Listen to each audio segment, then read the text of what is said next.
പ്രിയമുള്ളവരെ, വിശുദ്ധ ബൈബിൾ ഉൽപ്പത്തി മുതൽ വെളിപാട് വരെ നമുക്കൊന്നിച്ച് ഒരു വട്ടമെങ്കിലും വായിച്ച് ധ്യാനിക്കുക എന്ന ഉദ്ദേശത്തോടു കൂടിയാണ് ഈ പോഡ്കാസ്റ്റ് ചെയ്യുന്നത്. ഈ ബൈബിൾ പാരായണത്തിന് നമ്മൾ ഉപയോഗിക്കുന്നത് POC മലയാളം ബൈബിളാണ്. ഓർക്കുക, നാം വചനം വായിക്കുമ്പോൾ ഈശോ വചനമായി നമ്മോടൊപ്പം ഉണ്ടായിരിക്കും. മുടക്കം കൂടാതെ വചനം വായിക്കുന്നത് ഒരു നിയോഗമായി നമുക്കെടുക്കാം. അതിനായി പരിശുദ്ധാത്മാവേ, ഞങ്ങളെ ശക്തിപ്പെടുത്തണമേ എന്ന് പ്രാർത്ഥിക്കാം. അതോടൊപ്പം വചനത്തിലെ വാഗ്ദാനങ്ങൾ ഞങ്ങളിലും ഞങ്ങളുടെ കുടുംബങ്ങളിലും നിറവേറണമേ എന്ന് പ്രാർത്ഥിച്ചുകൊണ്ട് നമുക്ക് ആരംഭിക്കാം. ഇന്ന് നമ്മൾ വായിച്ചു ധ്യാനിക്കുക ലേവ്യർ 10 മുതൽ 12 വരെയുള്ള അധ്യായങ്ങളാണ്. അധ്യായം 10. നാദാബും അബിഹുവും. അഹ്റോന്റെ പുത്രന്മാരായ നാദാബും അബിഹുവും തങ്ങളുടെ ധൂപകലശങ്ങളെടുത്ത് തീ കൊളുത്തി അതിൽ കുന്തിരിക്കമിട്ട് കർത്താവിന്റെ മുൻപിൽ അർപ്പിച്ചു. അവിടുന്ന് കൽപ്പിച്ചിട്ടില്ലായ്കയാൽ ആ അഗ്നി അവിശുദ്ധമായിരുന്നു. അതിനാൽ കർത്താവിന്റെ സന്നിധിയിൽ നിന്ന് അഗ്നി ഇറങ്ങി വന്ന് അവരെ വിഴുങ്ങി. അവർ അവിടുത്തെ മുൻപിൽ വെച്ച് മരിച്ചു. അപ്പോൾ മോശ അഹ്റോനോട് പറഞ്ഞു, കർത്താവ് അരുൾ ചെയ്തിരിക്കുന്നു, എന്നെ സമീപിക്കുന്നവർക്ക് ഞാൻ പരിശുദ്ധനാണെന്ന് കാണിച്ചു കൊടുക്കും. എല്ലാ ജനങ്ങളുടെയും മുൻപിൽ എൻ്റെ മഹത്വം ഞാൻ വെളിപ്പെടുത്തും. അഹ്റോൻ നിശബ്ദനായിരുന്നു. മോശ അഹ്റോന്റെ പിതൃ സഹോദരനായ ഉസിയേലിന്റെ പുത്രന്മാരായ മിഷായേലിനെയും എൽസാഫിനെയും വിളിച്ച് പറഞ്ഞു, വന്ന് നിങ്ങളുടെ സഹോദരന്മാരെ കൂടാരത്തിന് മുൻപിൽ നിന്ന് പാളയത്തിനു വെളിയിൽ കൊണ്ടുപോകുവിൻ. മോശ പറഞ്ഞതുപോലെ അവർ ചെന്ന് അവരെ കുപ്പായങ്ങളോടുകൂടെ എടുത്ത് പാളയത്തിന് പുറത്തു കൊണ്ടുപോയി. അനന്തരം മോശ അഹ്റോനോടും അവന്റെ പുത്രന്മാരായ എലയാസറിനോടും ഇത്താമറിനോടും പറഞ്ഞു, നിങ്ങൾ തല നഗ്നമാക്കുകയോ വസ്ത്രം വലിച്ചു കീറുകയോ അരുത്. അങ്ങനെ ചെയ്താൽ നിങ്ങൾ മരിക്കുകയും ജനം മുഴുവന്റെയും മേൽ ദൈവകോപം നിപതിക്കുകയും ചെയ്യും. എന്നാൽ ഇസ്രായേൽ ഭവനം മുഴുവനിലുമുള്ള നിങ്ങളുടെ സഹോദരർ കർത്താവ് അയച്ച അഗ്നിയെക്കുറിച്ച് വിലപിച്ചു കൊള്ളട്ടെ. കർത്താവിന്റെ അഭിഷേക തൈലം നിങ്ങളുടെ മേൽ ഉള്ളതിനാൽ നിങ്ങൾ സമാഗമ കൂടാരത്തിന്റെ വാതിലിൽ വിട്ട് പുറത്തു പോകരുത്. പോയാൽ നിങ്ങൾ മരിക്കും. അവർ മോശയുടെ വാക്കനുസരിച്ച് പ്രവർത്തിച്ചു. പുരോഹിതർക്ക് നിയമങ്ങൾ. കർത്താവ് അഹ്റോനോട് പറഞ്ഞു, നീയും പുത്രന്മാരും സമാഗമ കൂടാരത്തിലേക്ക് പോകുമ്പോൾ വീഞ്ഞോ ലഹരി സാധനങ്ങളോ കുടിക്കരുത്. കുടിച്ചാൽ നിങ്ങൾ മരിക്കും. ഇത് നിങ്ങൾക്ക് തലമുറ തോറും ശാശ്വതമായ നിയമമായിരിക്കും. വിശുദ്ധവും അവിശുദ്ധവും ശുദ്ധവും അശുദ്ധവും നിങ്ങൾ വേർതിരിച്ചറിയണം. കർത്താവ് മോശ വഴി കൽപ്പിച്ചിട്ടുള്ളവയെല്ലാം അനുഷ്ഠിക്കാൻ നിങ്ങൾ ഇസ്രായേൽ ജനത്തെ പഠിപ്പിക്കുകയും വേണം. മോശ അഹ്റോനോടും അവന്റെ ശേഷിച്ച 2 മക്കളായ എലയാസറിനോടും ഇത്താമറിനോടും പറഞ്ഞു, കർത്താവിന് സമർപ്പിച്ച ധാന്യബലിയിൽ നിന്ന് അഗ്നിയിൽ ദഹിപ്പിച്ചതിന് ശേഷമുള്ള ഭാഗമെടുത്ത് ബലിപീഠത്തിന് സമീപം വെച്ച് പുളിപ്പ് ചേർക്കാതെ ഭക്ഷിക്കുക. എന്തെന്നാൽ അത് അതിവിശുദ്ധമാണ്. നിങ്ങൾ അത് വിശുദ്ധ സ്ഥലത്ത് വെച്ച് ഭക്ഷിക്കണം. കാരണം അത് കർത്താവിന്റെ ദഹന ബലികളിൽ നിന്ന് നിനക്കും നിന്റെ പുത്രന്മാർക്കും ഉള്ള അവകാശമാണ്. ഇങ്ങനെയാണ് എന്നോട് കൽപ്പിച്ചിരിക്കുന്നത്. എന്നാൽ നീരാജനം ചെയ്ത നെഞ്ചും കാഴ്ചവെച്ച കുറകും ശുദ്ധിയുള്ള ഏതെങ്കിലും സ്ഥലത്ത് വെച്ച് നീയും നിന്റെ പുത്രന്മാരും പുത്രികളും ഭക്ഷിച്ചു കൊള്ളുവിൻ. ഇസ്രായേൽ ജനത്തിന്റെ സമാധാന ബലികളിൽ നിന്ന് നിനക്കും നിന്റെ സന്തതികൾക്കുമുള്ള അവകാശമാണത്. അർപ്പിക്കാനുള്ള കുറകും നീരാജനം ചെയ്യാനുള്ള നെഞ്ചും ദഹന ബലിക്കുള്ള മേധസ്സോടുകൂടെ അവർ കർത്താവിന്റെ മുൻപിൽ നീരാജനം ചെയ്യാൻ കൊണ്ടുവരണം. കർത്താവ് കൽപ്പിച്ചിട്ടുള്ളതുപോലെ നിനക്കും നിന്റെ മക്കൾക്കും നിത്യമായി നൽകിയിരിക്കുന്ന അവകാശമാണത്. അനന്തരം മോശ പാപപരിഹാര ബലിക്കുള്ള കോലാടിനെ അന്വേഷിച്ചപ്പോൾ അത് ദഹിക്കപ്പെട്ടിരിക്കുന്നതായി കണ്ടു. അവൻ അഹറോന്റെ ശേഷിച്ച പുത്രന്മാരായ എലയാസറിനോടും ഇത്താമറിനോടും കോപത്തോടെ പറഞ്ഞു, നിങ്ങൾ എന്തുകൊണ്ട് പാപപരിഹാര ബലി വിശുദ്ധ സ്ഥലത്ത് വെച്ച് ഭക്ഷിച്ചില്ല? അത് അതിവിശുദ്ധവും സമൂഹത്തിന്റെ കുറ്റം വഹിക്കാനും കർത്താവിന്റെ മുൻപിൽ അവർക്ക് വേണ്ടി പരിഹാരം അനുഷ്ഠിക്കാനുമായി നിങ്ങൾക്ക് തന്നിരുന്നതാണല്ലോ. അതിന്റെ രക്തം നിങ്ങൾ കൂടാരത്തിനകത്ത് കൊണ്ടുവന്നില്ല. ഞാൻ നിങ്ങളോട് കൽപ്പിച്ചിരുന്നത് പോലെ നിങ്ങൾ അത് വിശുദ്ധ സ്ഥലത്ത് വെച്ച് തന്നെ ഭക്ഷിക്കേണ്ടതായിരുന്നു.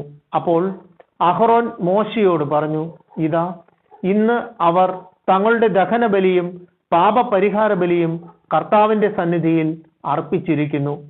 എന്നിട്ടും ഇവയൊക്കെ എനിക്ക് സംഭവിച്ചു. ഞാൻ ഇന്ന് പാപപരിഹാര ബലി ഭക്ഷിച്ചിരുന്നുവെങ്കിൽ കർത്താവിന്റെ ദൃഷ്ടിയിൽ അത് സ്വീകാര്യമാകുമായിരുന്നോ? അത് കേട്ടപ്പോൾ മോശയ്ക്ക് തൃപ്തിയായി. അധ്യായം 11. ശുദ്ധവും അശുദ്ധവുമായ ജീവികൾ. കർത്താവ് മോശയോടും അഹറോനോടും അരുൾ ചെയ്തു, ഇസ്രായേൽ ജനത്തോട് പറയുക, ഭൂമുഖത്തെ മൃഗങ്ങളിൽ നിങ്ങൾക്ക് ഭക്ഷിക്കാവുന്നവ ഇവയാണ്. പാദം വിഭജിച്ചിരിക്കുന്നതും ഇരട്ട കുളമ്പുള്ളതും അയവിറക്കുന്നതുമായ മൃഗങ്ങളെ നിങ്ങൾക്ക് ഭക്ഷിക്കാം. എന്നാൽ അയവിറക്കുന്നതോ ഇരട്ട കുളമ്പുള്ളതോ ആയ മൃഗങ്ങളിൽ ഇവയെ നിങ്ങൾ ഭക്ഷിക്കരുത്. ഒട്ടകം അയവിറക്കുന്നതെങ്കിലും അത് ഇരട്ട കുളമ്പുള്ളതല്ല, അത് നിങ്ങൾക്ക് അശുദ്ധമാണ്. കുഴിമുയൽ അയവിറക്കുന്നതെങ്കിലും അത് ഇരട്ട കുളമ്പുള്ളതല്ല, അത് നിങ്ങൾക്ക് അശുദ്ധമാണ്. മുയൽ അയവിറക്കുന്നതെങ്കിലും അത് ഇരട്ട കുളമ്പുള്ളതല്ല, അത് നിങ്ങൾക്ക് അശുദ്ധമാണ്. പന്നി ഇരട്ട കുളമ്പുള്ളതെങ്കിലും അത് അയവിറക്കുന്നതല്ല, അത് നിങ്ങൾക്ക് അശുദ്ധമാണ്.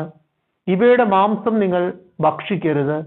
പിണം തൊടുകയുമരുത്, ഇവ നിങ്ങൾക്ക് അശുദ്ധമാണ്. ജലജീവികളിൽ നിങ്ങൾക്ക് ഭക്ഷിക്കാവുന്നവ ഇവയാണ്. കടലിലും നദിയിലും ജീവിക്കുന്ന ചിറകും ചെതുമ്പലും ഉള്ളവയെല്ലാം നിങ്ങൾക്ക് ഭക്ഷിക്കാം. എന്നാൽ കടലിലും നദികളിലും പറ്റം ചേർന്ന് ചരിക്കുന്നവയും അല്ലാത്തവയുമായ ജലജീവികളിൽ ചിറകും ചെതുമ്പലും ഇല്ലാത്തവ നിങ്ങൾക്ക് നിന്ദ്യമായിരിക്കട്ടെ. അവ നിങ്ങൾക്ക് നിന്ദ്യമായിരിക്കണം. അവയുടെ മാംസം നിങ്ങൾ ഭക്ഷിക്കരുത്. അവയുടെ പിണം നിങ്ങൾക്ക് നിന്ദ്യമായിരിക്കട്ടെ. ചിറകും ചെതമ്പലുമില്ലാത്ത ജലജീവികളെല്ലാം നിങ്ങൾക്ക് നിന്ദ്യമായിരിക്കണം. പക്ഷികളിൽ നിങ്ങൾക്ക് നിന്ദ്യമായിരിക്കേണ്ടവ ഇവയാണ്. ഇവ നിങ്ങൾ ഭക്ഷിക്കരുത്. ഇവയെല്ലാം നിന്ദ്യമാണ്. എല്ലാ തരത്തിലും പെട്ട കഴുകൻ, ചെമ്പരുന്ത്, കരിമ്പരുന്ത്, പരുന്ത്, പ്രാപ്പിടയൻ, കാക്ക, ഒട്ടകപക്ഷി, രാനത്ത്, കടൽപ്പാത്ത, ചെങ്ങാലിപ്പരുന്ത്, മൂങ്ങ, നീർക്കാക്ക, കൂമൻ, അരയന്നം, ഞാറപ്പക്ഷി, കരിങ്കഴുകൻ, കൊക്ക്, എരണ്ട, കാട്ടുകോഴി, നരീച്ചീർ, ചിറകുള്ള കീടങ്ങളിൽ 4 കാലിൽ ചരിക്കുന്നവയെല്ലാം നിന്ദ്യമാണ്. എന്നാൽ ചിറകും 4 കാലുമുള്ള കീടങ്ങളിൽ നിലത്ത് കുതിച്ചു ചാടുന്നവയെ ഭക്ഷിക്കാം. അവയിൽ വെട്ടുകിളി, പച്ചക്കുതിര, വണ്ട്, വിട്ടിൽ ഇവയുടെ എല്ലാ വർഗങ്ങളും നിങ്ങൾക്ക് ഭക്ഷിക്കാം. എന്നാൽ 4 കാലും ചിറകുമുള്ള മറ്റെല്ലാ കീടങ്ങളും നിങ്ങൾക്ക് നിന്ദ്യമാണ്. ഇവ നിങ്ങളെ അശുദ്ധരാക്കും. ഇവയുടെ പിണം സ്പർശിക്കുന്നവൻ വൈകുന്നേരം വരെ അശുദ്ധനായിരിക്കും. ഇവയുടെ പിണം വഹിക്കുന്നവൻ തൻ്റെ വസ്ത്രം കഴുകട്ടെ, അവൻ വൈകുന്നേരം വരെ അശുദ്ധനായിരിക്കും. പാദം വിഭക്തമെങ്കിലും ഇരട്ട കുളമ്പില്ലാത്തതും അയവിറക്കാത്തതുമായ സകല മൃഗങ്ങളും നിങ്ങൾക്ക് അശുദ്ധമാണ്. അവയെ സ്പർശിക്കുന്നവരും അശുദ്ധരായിരിക്കും. 4 കാലുകളിൽ നഖമുള്ള പാദങ്ങളോട് കൂടിയവ നിങ്ങൾക്ക് അശുദ്ധമാണ്. അവയുടെ പിണം സ്പർശിക്കുന്നവൻ വൈകുന്നേരം വരെ അശുദ്ധനായിരിക്കും. അവയുടെ പിണം വഹിക്കുന്നവൻ തൻ്റെ വസ്ത്രം കഴുകണം, വൈകുന്നേരം വരെ അവൻ അശുദ്ധനായിരിക്കും. അവ നിങ്ങൾക്ക് അശുദ്ധമാണ്. ഭൂമിയിലെ ഇഴജന്തുക്കളിൽ നിങ്ങൾക്ക് അശുദ്ധമായവ കീരി, എലി, വിവിധ തരം ഉടുമ്പുകൾ, പല്ലി, ചുമർപ്പല്ലി, മണൽപ്പല്ലി, അരണ, ഓന്ത് എന്നിവയാണ്.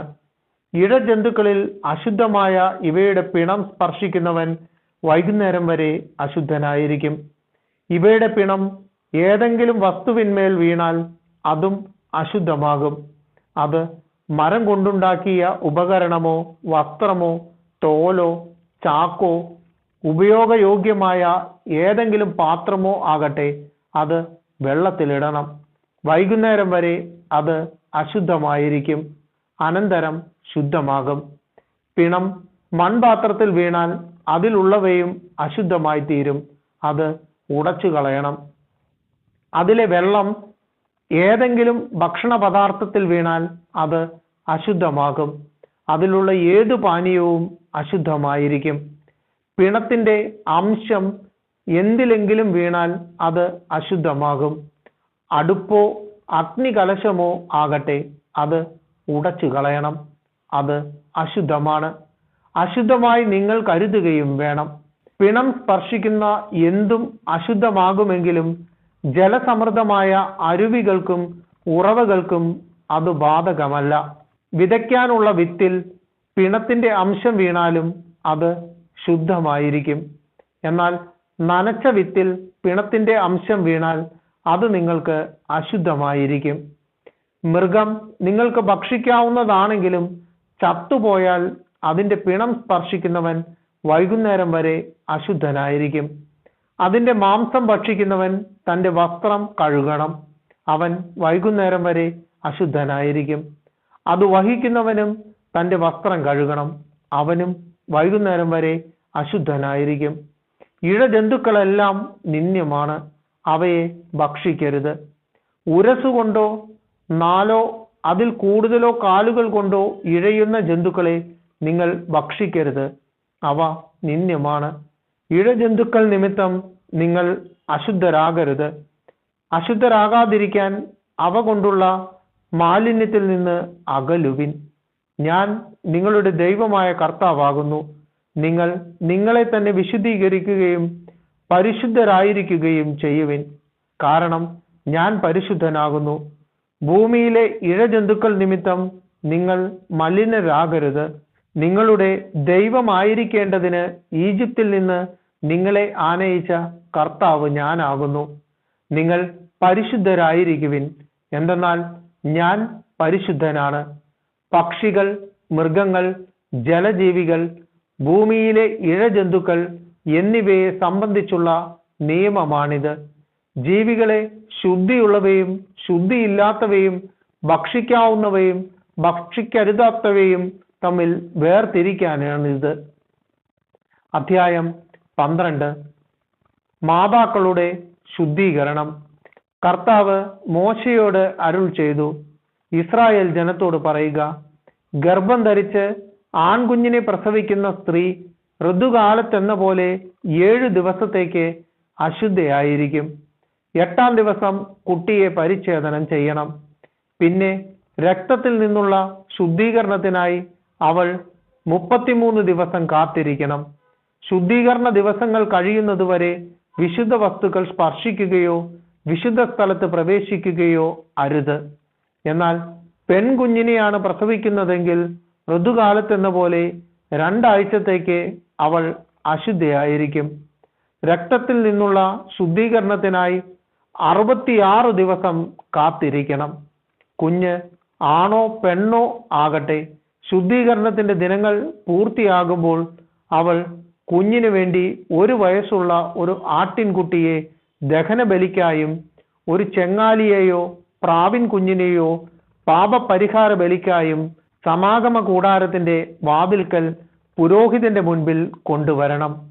അവൻ അവയെ കർത്താവിന്റെ സന്നിധിയിൽ അർപ്പിച്ച് അവൾക്ക് വേണ്ടി പാപപരിഹാരം ചെയ്യണം.